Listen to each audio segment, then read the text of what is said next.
कोमल लेकरं जर कदाचित गावाकडे गेले तर मी घरी एकटाच. सकाळी सकाळी उठणे, जनावराला बाथरूमला वगैरे सोडणे, नंतर भांडे घासून घेणे, कुत्र्याचे असते ना माणसाचे असते ना. कारण की सकाळी सकाळी पिल्ल्यांना खायला लागते, पिल्ल्याला खायला तयार करायचं.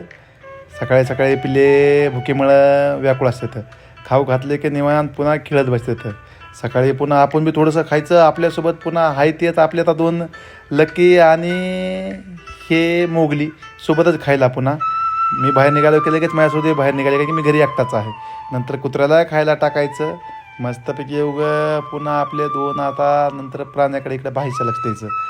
मस्त वगैरे त्याला जे हिरवा पालेभाज्या असन, कोंबड्या बी खात्यात आणि ससे बी खात्यात. बरं वाटतंय.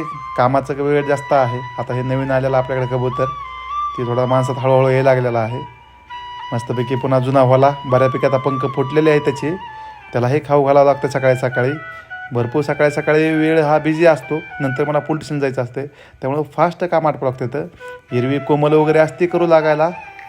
सकाळी कोमल तर सगळे करते, हे मला काय एवढं ताण येत नाही. पण आता हिरवी सगळे गेल्यानंतर पुन्हा सगळं धुण्यापासून सगळं माझ्याकडे येतं पुन्हा. चला, पण समाधान भेटतंय आपण कोणाच तरी कामाला लागलो. चला, धन्यवाद. काहीतरी आयुष्यात वेगळं.